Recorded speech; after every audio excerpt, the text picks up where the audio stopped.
Insurance isn't a one-size-fits-all, and shopping for it shouldn't feel like squeezing into something that just doesn't fit. That's why drivers have enjoyed Progressive's Name Your Price tool for years. With the Name Your Price tool, you tell them what you want to pay, and they show you options that fit your budget. Enough hunting for discounts, trying to calculate rates, and tinkering with coverages. Maybe you're picking out your very first policy. Or maybe you're just looking for something that works better for you and your family. Either way, they make it simple for you to see your options. No guesswork, no surprises. Ready to see how easy and fun shopping for car insurance can be? Visit Progressive.com and give the Name Your Price tool a try. Take the stress out of shopping and find coverage that fits your life on your terms. Progressive Casualty Insurance Company and Affiliates. Price and coverage match limited by state law.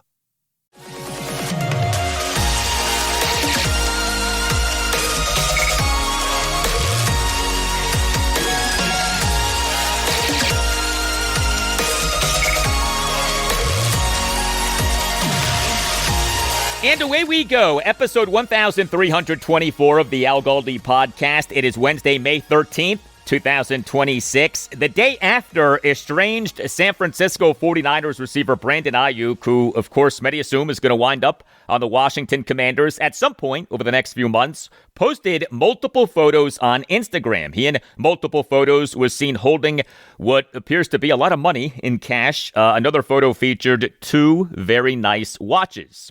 What do these photos mean? Who knows? How is Ayuk doing? Who knows? Where is his head at? Who knows? The mystery with Brandon Ayuk continues. He does appear to be doing well financially, even with him having forfeited tens of billions of dollars in guarantees by not participating in required team activities and meetings for the Niners. I come back to this. Are we sure that we want this guy who, oh, by the way, has not played in an NFL regular season game since October 20th, 2024, when he suffered a torn ACL and torn MCL in his right knee? I am open to Washington getting Ayuk, but the right circumstances need to be in effect. I have questions, a lot of questions. I don't know how you don't have questions, but he's got cash. That does seem safe to say. Brandon Ayuk has cash. As another prominent receiver said many years ago, Randy Moss, during his time with the Minnesota Vikings, straight cash, homie. Straight cash, homie.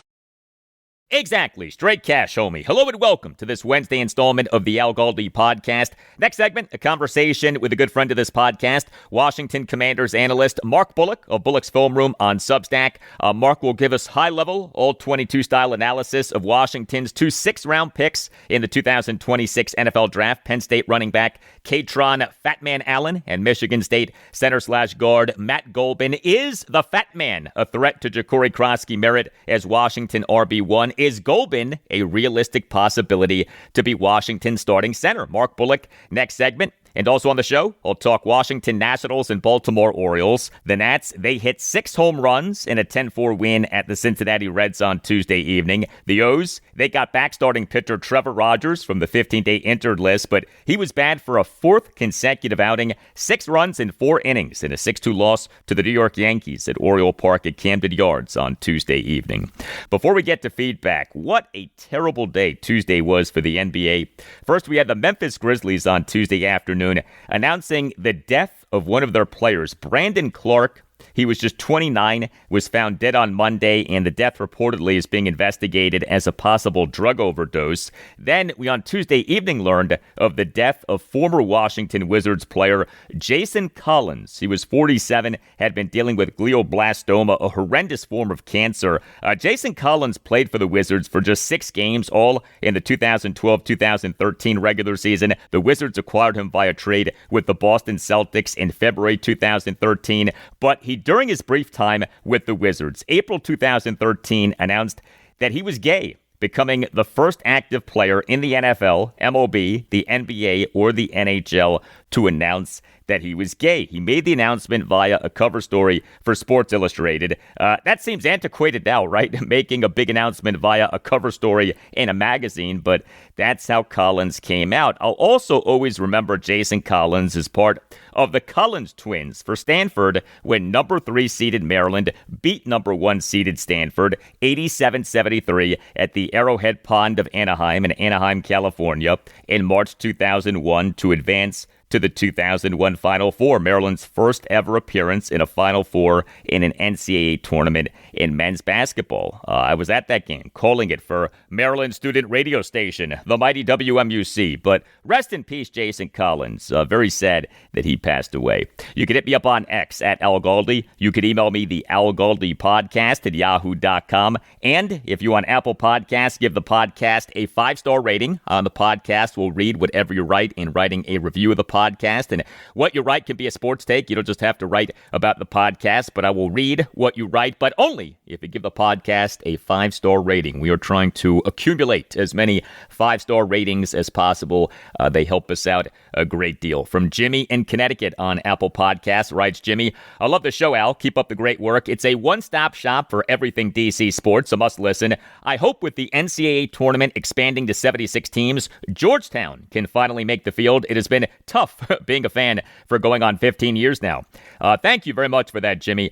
So I went to Maryland. My number 1 college basketball team is Maryland, but I do also root for Georgetown. Maryland is my number 1. Georgetown is my number 2. I, as a kid, rooted for both Maryland and Georgetown. My dad went to Georgetown Medical School, and there is plenty of room for both Maryland and Georgetown to be good. What has happened to both programs is sad, especially Georgetown. At least Maryland was good 2 seasons ago, the 2024-2025 season.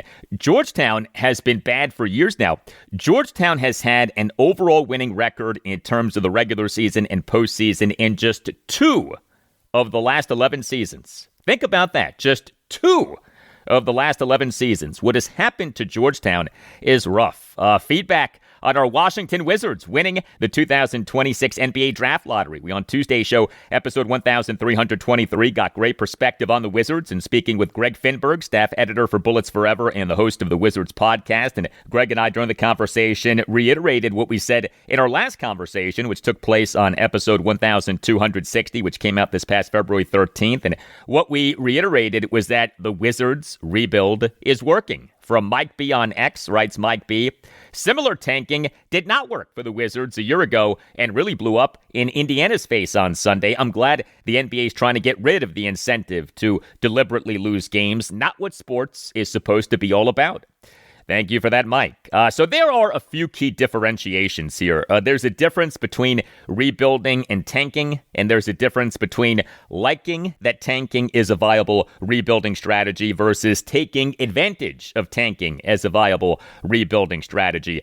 Tanking is a form of rebuilding, but not all rebuilds are tanks. So as we discussed with Greg, while the Wizards' tank does now appear to be done, the team's rebuild isn't necessarily over, although I do expect the team next season to be much better and potentially be a playoff team. And regarding the difference between liking that tanking is a viable rebuilding strategy versus taking advantage of tanking as a viable rebuilding strategy, look, if you are like Mike B, and you don't like that tanking is a thing and believe that tanking is not what sports should be about, I hear you. I do.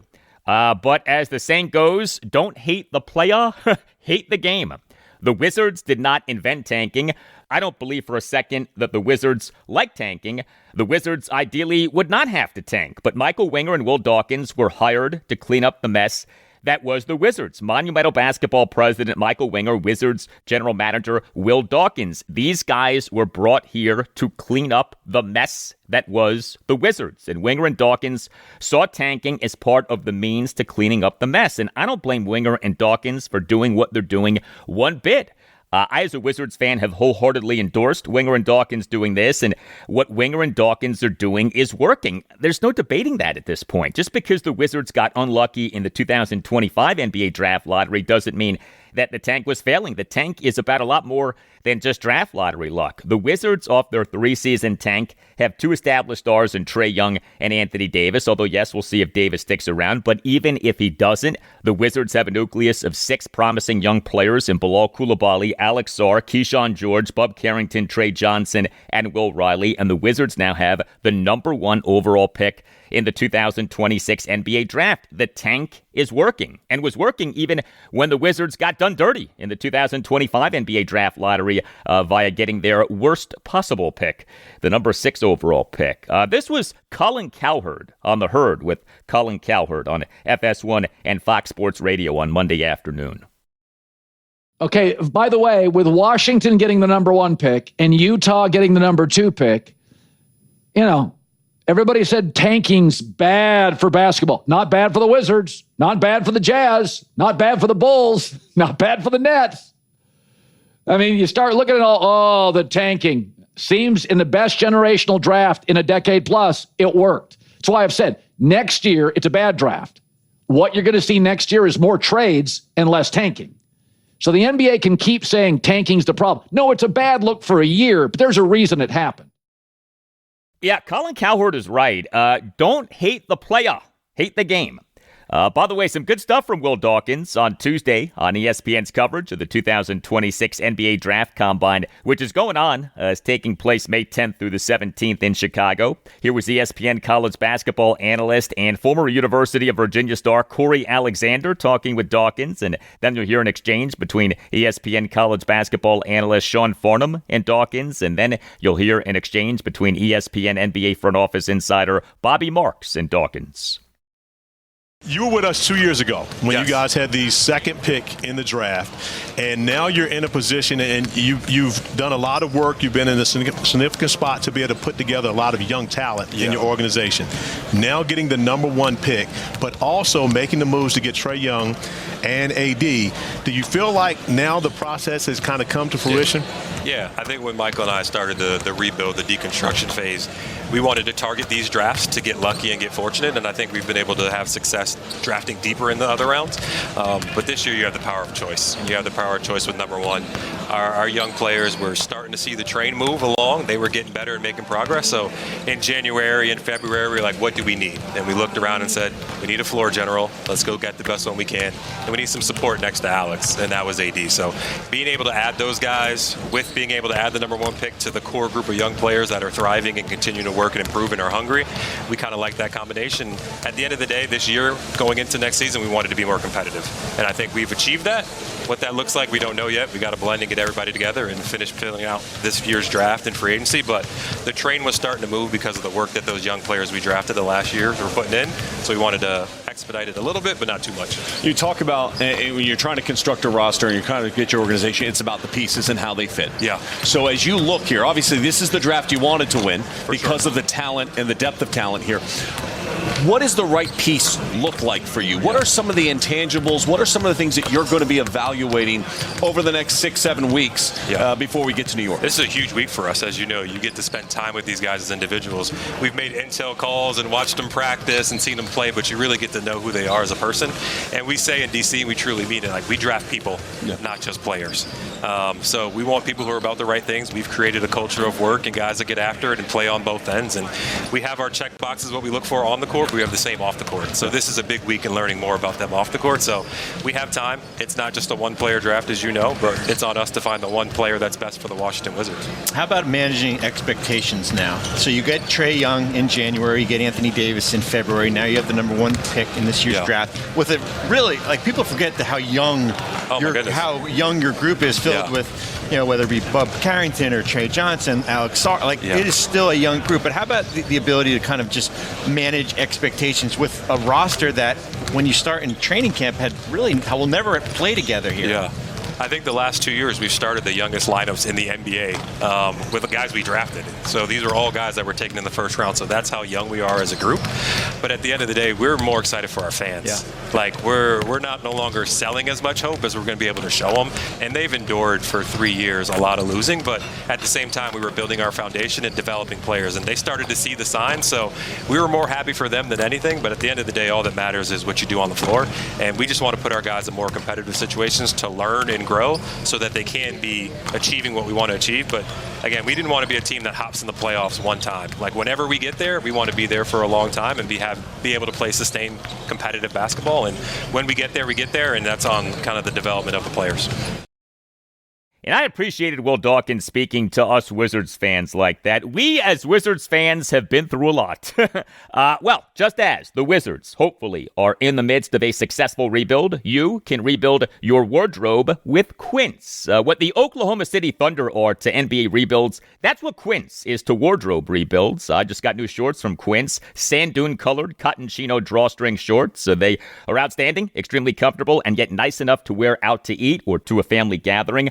Ordering the shorts took minutes, and I right away was able to figure out the right size. You see, Quince makes ordering clothes easy. Look good and feel good with Quince. Quince has all of your wardrobe staples for spring. Think 100% European linen shorts and shirts from just $34. Everything is priced at 50 to 80% less than what you'd find with similar brands. How? Well, Quince works directly with ethical factories and cuts out the middlemen, so you're paying for quality, not brand markup. Everything is designed to last and make getting dressed easy. Refresh your everyday with luxury that you'll actually use. Go to quince.com/Galdi for free shipping on your order and 365-day returns. Now available in Canada too. That's QUINCE.com/Galdi. Free shipping and 365-day returns. Quince.com/Galdi.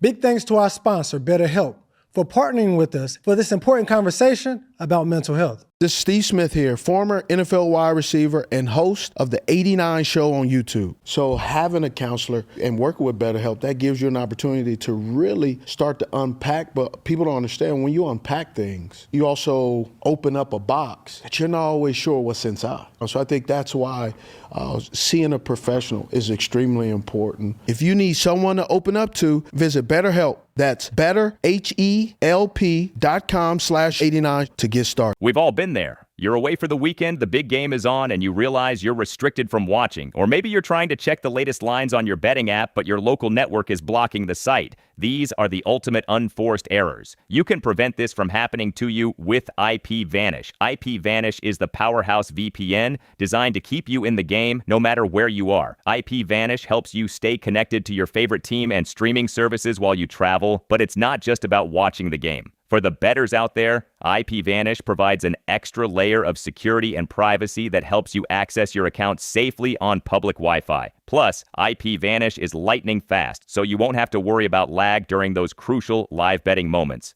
Right now, get a massive discount at IPVanish.com. That's IPVanish.com to get started today. Secure your play and go to IPVanish.com.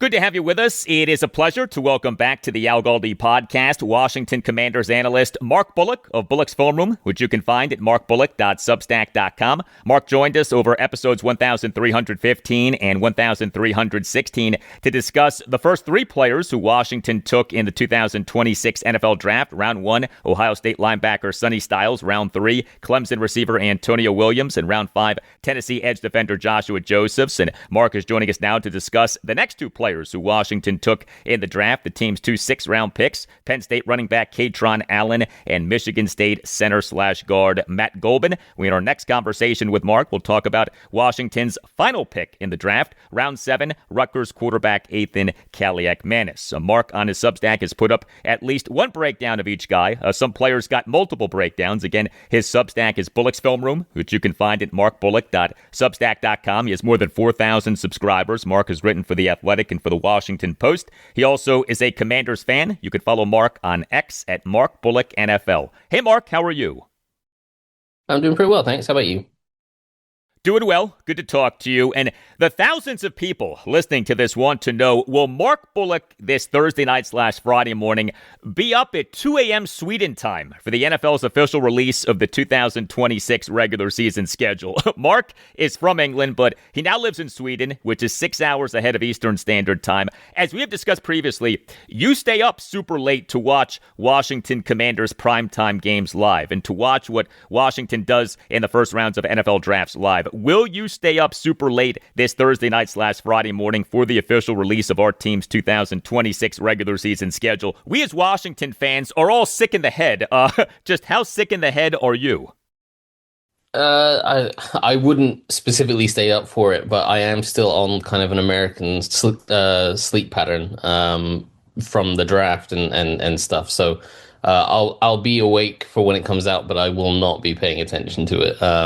It's specifically for, I'm not going to go to any of the games, so it doesn't really make a huge amount of difference. That the one thing I will be looking at is how many primetime games do they have this year? How many times this season am I going to have to stay up till 6 a.m. watching games? And like last year when they had like 5 or 6 primetime games, whatever it was last year, that was a bit tough during the season by the end of the year. But no, I won't be specifically staying up for it. No, I'm not that sick. And an official release of Washington's 2026 regular season schedule this Thursday at 8 p.m. Eastern would be 2 a.m. Friday for you, right?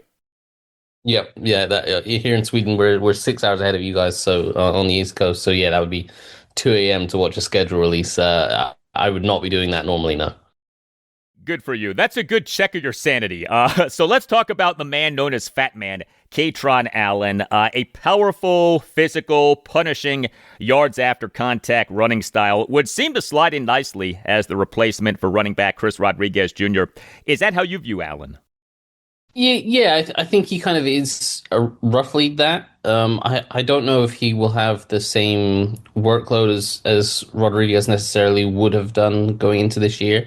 But I think if you're going to boil it down to kind of what's he going to do, what's his play style, it is similar to what Rodriguez would have brought the team. And so, yeah, I think that probably would be the role. He's obviously a very strong, as you say, powerful runner. Very good short yardage situation runner, 3rd and short, 3rd and 1, 4th and 1, goal line sort of situation runner. And he's got a lot of power. He can lower his pad level and run guys over and pick up that 1 or 2 yards that you need in those short yard situations. But he does offer more than that as well. But I think the way when you look at the offense that we're expecting to base this scheme on, which was the sort of 2023 Detroit Lions offense. You look at that offense, and they had obviously David Montgomery and Jahmyr Gibbs, and then that year Gibbs was a rookie, and Montgomery had the bulk of the carries. I think he had something like 220 carries, and Gibbs had 180. And if you look at what Bill or Jacory Croskey-Merritt had last year, I think he had something like 170 or something like that. And the other backs had kind of a total of similar to Montgomery. Then if you look at in 2024, the year after, Jahmyr Gibbs was obviously the more explosive runner, and the Lions were like, okay, we want to get him the ball more. His carries jumped up from something like, I said, 180 in 2023 to, I think he had 225, 230 in 2024. And he became the primary back as the more explosive option. And then Montgomery kind of fell back, and he had something like 180 carries in 2024. So they kind of flipped the scripts a little bit. And I think that's what we'll probably see in Washington. I think Bill is still going to be the lead running back in terms of, like, he's the more explosive guy. He's the one they're going to want to have the more carries. And I think Kaytron Allen will be the kind of backup that comes in, spells him on 1st and 2nd down, and then obviously in those short yardage situations where his power can be a little bit more effective, that's when he'll come in as well. Does Kaytron Allen have legitimate RB1 traits to where he conceivably could challenge Jacory Croskey-Merritt for Washington's RB1 spot? I think he's someone that could carry a workload. I don't think he would let you down doing that. He does lack the explosiveness that you would have with Bill, where like Bill can be a home run threat on any given run. Allen's not going to give you that. But he does have the kind of natural running back traits that if you're giving the ball, he's going to average a decent amount. Like he has decent vision, he has decent feel for especially the zone scheme that we're expecting him to run a lot more of. He has a nice natural feel for that. I don't necessarily know if he has as good a feel of it. I thought Chris Rodriguez was a really, really good zone runner, and felt he had an excellent feel for zone. I don't think that Allen's feel for zone runs is as good as that, but I still think it's pretty good. And the kind of traits that you look for in a back, in just every kind of back, is, their ability to kind of work through contact. His contact balance is really good. He always has that natural fall forward. There was a couple plays actually against Sonny Styles in the Ohio State game where he kind of cut a run back in towards Styles, and Styles made the tackle, but he managed to fall forward for an extra 2 or 3 yards. And you see that with him on just about every single run, where he gets seemingly stops and he keeps pumping his legs and keeps working his way forward and falls forward and turns like a 1 yard run into a 3 or 4 yard run because he's able to fall forward, and that keeps you ahead of the chains. So that's the kind of back that he is. He's never going to rip off a 50, 60, 70 yard touchdown run, but he will consistently keep you ahead of the chains with those 3, 4, 5 yard runs that an offense kind of needs to survive. And so I think if you wanted to give him a heavy workload, he could do that. But I think they're going to be looking for a little bit more of an explosive option to get the bulk of those carries, which is why I think they'll go more towards Bill, and then have Allen be the kind of 1B option that can come in, spell him for some carries, rotate in, and then obviously, as I say, the short yardage situations, he'd be the primary option on those. We're talking with Washington Commanders analyst Mark Bullock of Bullock's Film Room, which you can find at markbullock.substack.com. You look at Washington's current running backs: Jacory Croskey-Merritt, Rachaad White, Jerome Ford, Jeremy McNichols, Kaytron Allen, and Robert Henry Jr., the undrafted free agent at a UTSA, the University of Texas at San Antonio. Best guess right now, the running backs who make Washington's initial 53-man roster for the 2026 season are who? Yeah, I would think Bill would be obviously your RB1. I think Rachaad White is going to be your third down back, the primary pass protecting back and pass catching back. I think Kaytron Allen's probably going to be your backup that kind of workhorse back that, as I say, can back up Bill and come in on short yardage situations. Is effectively what Chris Rodriguez did last year. And then I think they'll probably end up keeping 4, and I think that fourth guy will be Jeremy McNichols because he's been that kind of reliable backup guy for them the past few years that's never really let them down. He can fill in any role that you need him to, but especially that kind of third down back role if Rachaad White gets injured. I don't think you'd feel great about Allen or Bill being able to do the pass catching options, but also the reliability and pass protection. I think McNichols provides that. So I think McNichols will be the fourth guy. Matt Gulbin. So maybe the most interesting item from head coach Dan Quinn's press conference this past Friday afternoon during Washington's rookie minicamp was him in declaring competition at kicker, also unsolicited declaring a competition at center, or at least mentioning the possibility of a competition at center. Quote, and so whether we're talking about kicker or center or different spots along the way, we just keep battling for it and we will see it all the way through. End quote. Quinn got asked specifically about kicker, but he unsolicited brought up center. Nick Allegretti certainly seems to have the inside track to be the team's number one center. The team also has Julian Good-Jones as an option at center. But what about Gulbin? To what extent is he competition for Allegretti for the starting center job?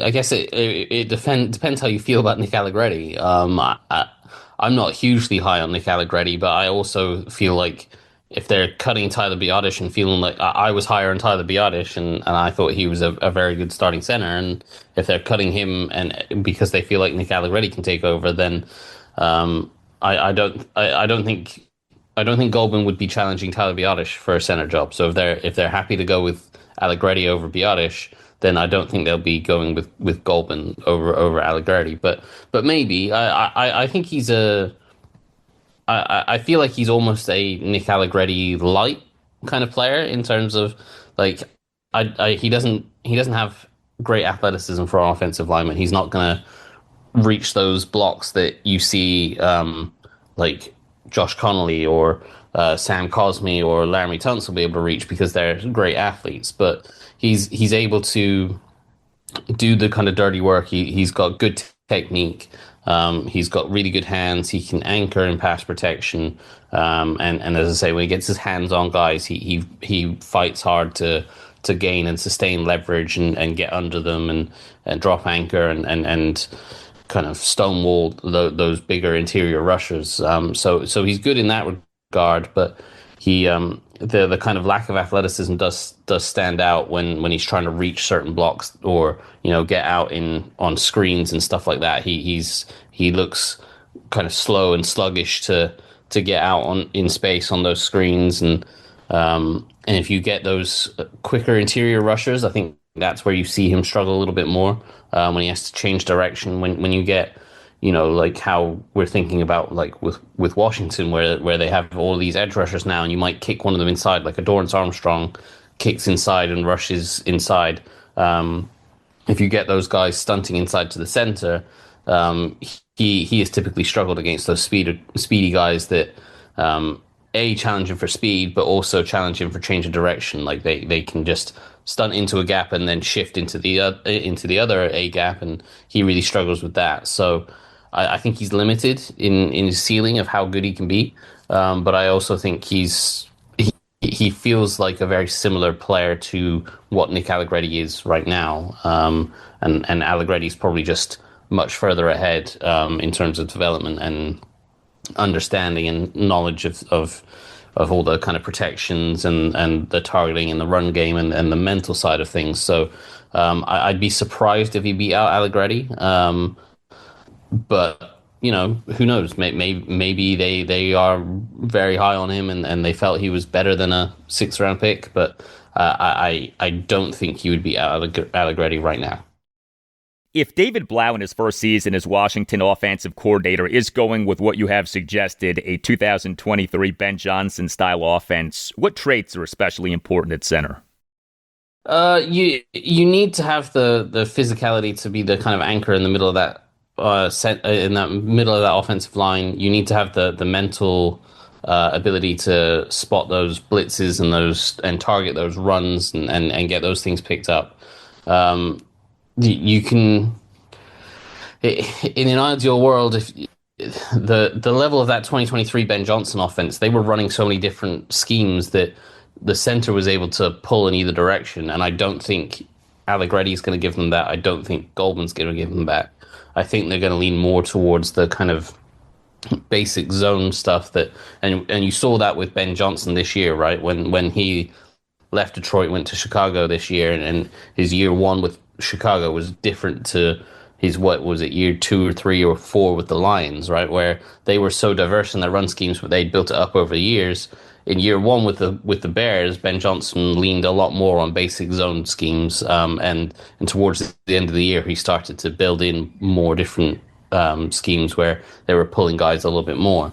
But in that first year, at the start of the year, they were leaned more on zone, and that's where you need the kind of athletes that can,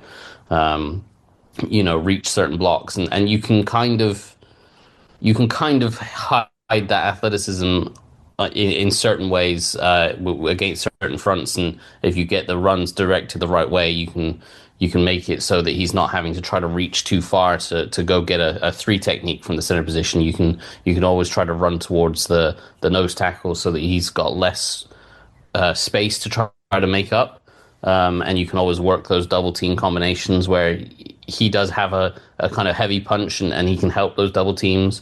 And he doesn't climb up to the second level too badly, but it's when you're asking him to reach across to reach a 3 technique. And that's hard for every center to do, but that's something specifically for like a Gulbin and a Nick Allegretti that might struggle to really reach those blocks. And And that's kind of why it was almost more surprising that they let Tyler Biadasz go, because he was athletic enough to do those reach blocks, and he was athletic enough to kind of pull on those kind of center pull runs, that the kind of sweeps and stuff to the edge that they would do. And so I felt like he was a good fit, and I still don't really understand why they let him go, honestly. It's one of those deals for which, to me, you say, hey, the team knows more than we do. And I come back to this. Washington this offseason didn't just surprisingly release the team starting center for the last 2 seasons, Tyler Biadasz. Washington this offseason also surprisingly parted with the team's offensive line coach for the last 2 seasons, Bobby Johnson. You look at those 2 developments, the team parting with Bobby Johnson and releasing Tyler Biadasz. Clearly, the team had dissatisfaction with the offensive line this past season. As much as the offensive line got talked up as being a positive as last season went on, the team internally had dissatisfaction with the offensive line. You don't part with the offensive line coach and the starting center if you don't have dissatisfaction with the offensive line. Washington Commanders analyst Mark Bullock of Bullock's Film Room, which you can find at markbullock.substack.com. Mark, thank you, and we'll talk soon. Of course, talk soon. All right. Hey, if you have a case, contact Chris Nace, the Nace Law Group, accident and injury lawyers. It will fight for you and win for you. Lead attorney Chris Nace is a big Washington Commanders fan and big supporter of this podcast, and his firm wins trials. So just recently, an $8 million jury verdict in Baltimore City Circuit Court. If you have a case, contact the Nace Law Group. Call 202-902-7611 or visit Washington, D.C., injurylawyers.com and tell the Nace Law Group that Al Galdi sent you. The Nace Law Group is tremendous. It is a Washington, D.C.-based family law firm that handles medical malpractice, personal injury, birth injury, legal malpractice, and consumer protection cases, offering aggressive advocacy for victims in Washington, D.C. and West Virginia. If you feel that you've been wronged, if you think that you've been wronged but aren't sure, contact the Nace Law Group and schedule a no-obligation appointment. Call 202-902-7611 or visit Washington, D.C., injurylawyers.com and tell the Nace Law Group that Al Galdi sent you.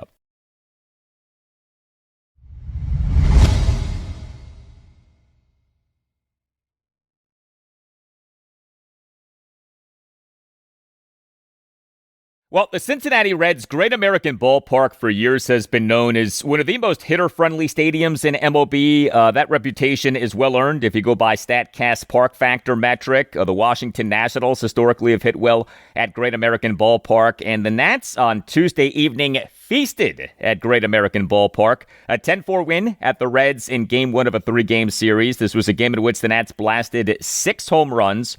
If you look at the Nats since the franchise moved to Washington, D.C. in the 2004-2005 offseason, the team has homered at least 5 times in a regular season game at Great American Ballpark. 5 times. It is the only opposing ballpark in which the Nats have homered at least 5 times in a regular season game, more than twice. The Nats in MLB's 2026 regular season now are 20-22, 14-9 on the road versus 6-13 at home. Run differential of -7. The Reds in this regular season now are 22-20, but with a run differential of -39. The Nats' run differential is 32 runs better than the Reds' run differential, and yet the Nats are 2 games worse than the Reds. The Reds are what we call a phony 22-20. 22-20 with a -39 run differential. But the Nats' offense continues to be one of the biggest surprises in MLB. The Nats for this regular season are number 2 in MLB in runs, 227.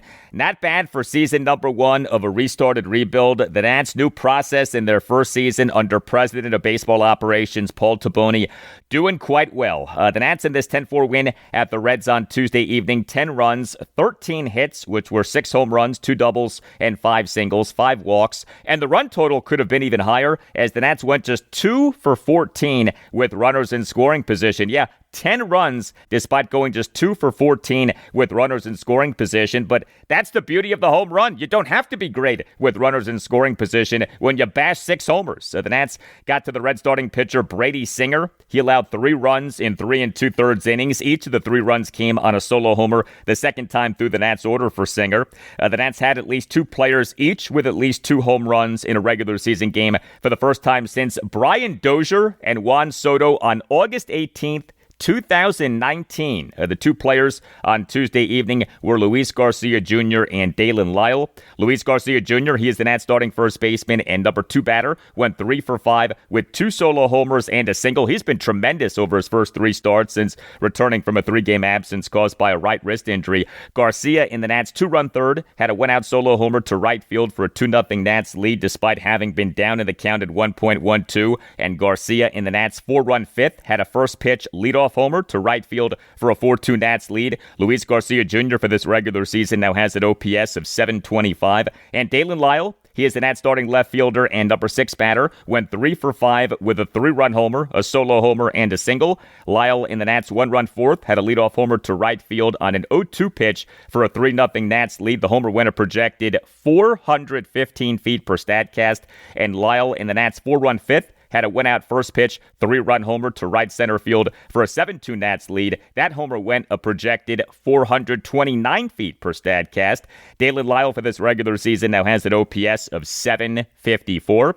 And also homering for the Nats on Tuesday evening were James Wood and Brady House. James Wood, as the Nats starting right fielder and number 1 batter, went 1 for 4 with a solo homer and a walk. Wood in the Nats' 2-run third, a 1-out opposite field solo homer to left center field for a 1-0 Nats lead. He for this regular season now has an OPS of 930. Brady House, he is the Nats starting third baseman and number 3 batter, 1 for 4 with a 2-run homer and a walk. Did commit a fielding error in the Reds' 2-run fourth, but House in the Nats' 2-run eighth had a 2-out opposite field 2-run homer to right center field for a 9-2 Nats lead. He for this regular season now has an OPS of 693. And CJ Abrams, he didn't homer, but he is the Nats starting shortstop and number 4 batter, went 2 for 4 with 2 singles and a walk. He for this regular season now has an OPS of 922. The Nats over 42 games have 50 home runs. The Nats are on pace to hit 193 home runs in this regular season, would be the team's most homers in a regular season since hitting 231 homers in 2019. This was Nats manager Blake Butera during his post-game session with reporters on Tuesday night on the Nats offense, and then you hear multiple follow-up exchanges. Yeah. I mean, it goes a really long way when, just the lineup lengthens out like that. When you're getting 2 home runs from Louis, 2 home runs from Dalen, Jose Tena swinging the bat well in the 8 spot. Just our lineup's very deep when those guys are contributing outside of CJ or Woody. It goes a long way. So it goes a long way. How do you see that either in the other team's pitching and the other team's dugout in the field? Like, how do you see that kind of take hold on the field? It's just really hard to game plan. It feels like they're obviously trying to match up and attack Woody and CJ a certain way, but then when you have Louis in the middle of those guys, Brady hitting a home run to center field, then you're getting down in the bottom, and Dalen down there a little bit, and then still have to get to Tana down in the 8 spot. It doesn't feel like there's any breaks in the lineup, which is huge for us because it makes it really difficult on the other team. Dalen hit for so much power last year, and we hadn't really seen that until maybe a little bit more recently. Do you sense that it was kind of coming all along, or has he done something that's allowed him something? No, I felt like that was coming. Sometimes it just takes a little while to get off to the start we like to see power-wise. But no, nothing different from the swings he's had last year to where he is this year. I think just maybe a little bit on top of the ball, a little bit more than he has been in years past. But no, we weren't really concerned with it, and it was good to see him get 2 tonight. Hopefully he can continue that. Yeah, hopefully. And, the Nats offense, as good as it has been very dependent on James Wood and C.J. Abrams. Would be so good to see others truly emerge. Maybe we're seeing that with Dalen Lyle. Would love to see that with Brady House. And like I said, Luis Garcia Jr., since returning from his 3-game absence from right wrist soreness, has been very productive. The Nats starting pitcher in this 10-4 win at the Reds on Tuesday evening was Miles Mikolas. He in his start got off to a good start, but he ended up having a disappointing start. He officially allowed 2 runs, 1 earned, in 3 1/3 innings. He tossed 3 scoreless innings, but he, with a 3-0 lead in the bottom of the 4th, allowed 2 runs, 1 earned on 2 singles, 2 walks, and an RBI fielder's choice grounder. He left the game with the bases loaded and 1 out in the bottom of the 4th, and he got charged with a second run, which was unearned due to third baseman Brady House committing a 1-out bases loaded fielding error on a chopper by Tyler Stevenson as House got handcuffed and coming in on the chopper. showstopper. So some more bad defense by the Nats, but it was unfortunate that Michaelis, who came to the Nats with this reputation for being an innings eater, did not eat more innings, given the 3-0 lead. And given that the Nats on Tuesday began a stretch of 16 consecutive days with no scheduled off days, so May 12th through the 27th. The Nats' next scheduled off day is Thursday, May 28th, so the bullpen is about to be tested. Miles Michaelis now in this regular season, 9 games, including 6 starts, ERA of exactly 7, whip of 1.53. Not good. But the Nats relief pitching in this 10-4 win at the Reds on Tuesday evening was good. 3 Nats relievers combined to allow 2 runs in 5 2/3 innings with 8 strikeouts versus 1 walk. Brad Lord officially tossed 2 2/3 scoreless innings with 3 swinging strikeouts. Paxton Schultz tossed 2 scoreless innings with 3 strikeouts. Zach Kent did allow 2 runs in 1 inning. He, in the bottom of the 9th, allowed 2 runs on a double and 2 singles. But more good work by longman Brad Lord. He now in this regular season, 13 games, all in relief, 28 innings, ERA of 3.21, whip of 1.14, 21 strikeouts versus 6 walks. And Paxton Schultz continues to do well. He now in this regular season, 11 games, all in relief, 15 2/3 innings, ERA of 2.30, whip of 1.09, 16 strikeouts versus 3 walks. Game 2 for the Nats at the Reds, Wednesday evening at 6:40. The Nats have listed Jake Irvin as their probable starting pitcher for the game.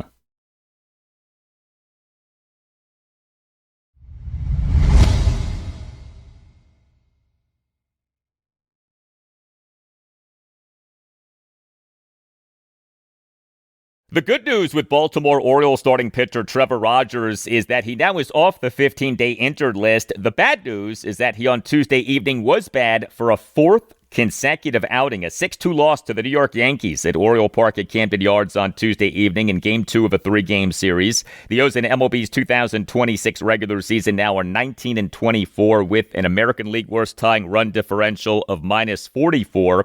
The Yankees in this regular season now are 27-16, second best record in the American League and in the American League East. The Yankees also now have an American League best run differential of +76. They, with this win, snapped a 4-game losing streak. The O's on Tuesday afternoon announced having reinstated Trevor Rogers from the 15-day injured list. He had been on that since April 29th, retroactive to April 26th due to illness, but Rogers on Tuesday evening was bad for a 4th consecutive outing. He allowed 6 runs in 4 innings. He gave up 6 hits, which were 2 home runs and 4 singles. He issued 3 walks. He recorded 3 strikeouts.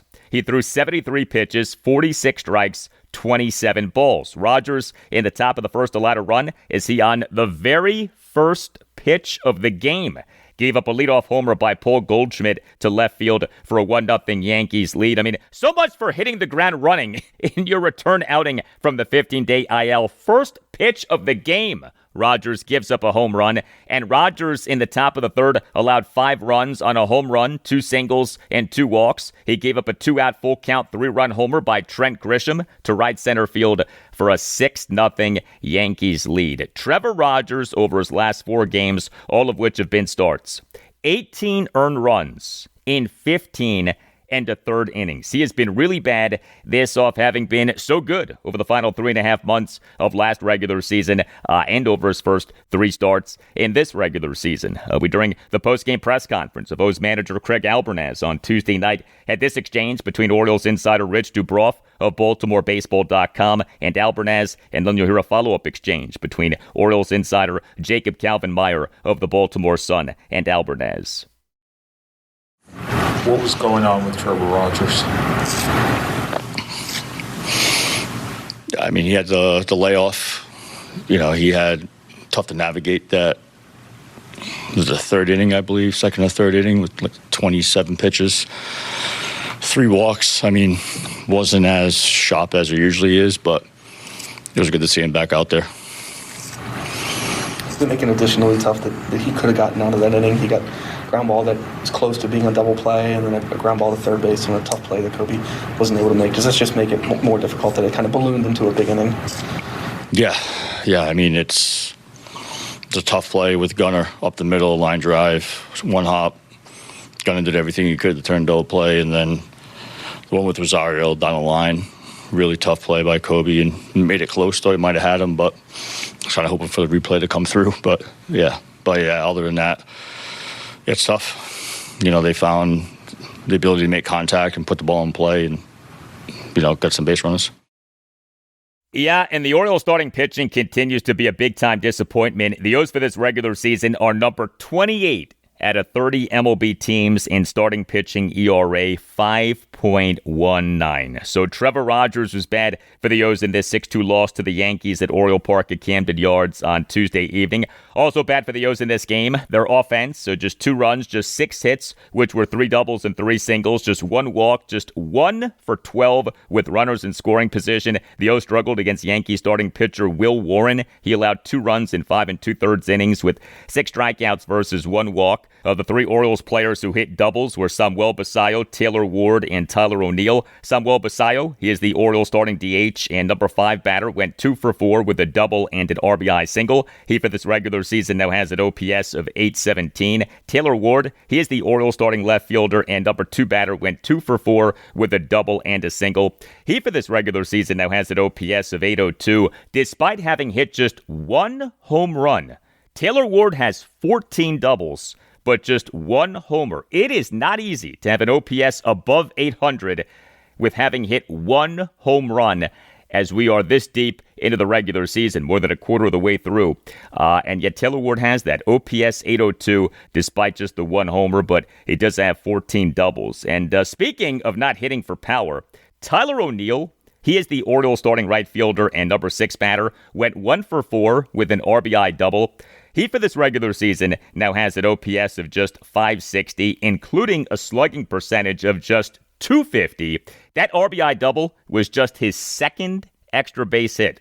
A bright spot for the O's in this 6-2 loss to the Yankees at Oriole Park at Camden Yards on Tuesday evening was the relief pitching. 4 Orioles relievers combined for 5 scoreless innings. Josh Walker tossed 2 scoreless innings with 3 strikeouts. Ynier Cano tossed a scoreless top of the 7th. Andrew Kittredge tossed a perfect top of the 8th. And Tyler Wells tossed a scoreless top of the 9th, despite issuing 2 walks and giving up a single. But Tyler Wells is back. The O's on Tuesday evening announced having recalled Wells from AAA Norfolk. This as the corresponding roster move to the O's putting yet another player on an injured list. The O's on Tuesday evening announced having put reliever Grant Wolfram on the 15-day injured list, retroactive to May 9th due to a lower back strain. Also, the O's on Tuesday afternoon announced having option reliever Jose Espada to AAA Norfolk. Game 3 for the O's against the Yankees at Oriole Park at Camden Yards Wednesday afternoon at 1:05. The O's on Tuesday evening announced that, quote, after consultation with Major League Baseball, Wednesday's originally scheduled 6:35 p.m. Eastern Time game between the Orioles and New York Yankees has been moved to 1:05 p.m. due to forecasted inclement weather, end quote. The O's have Kyle Bradish as their probable starting pitcher for the game.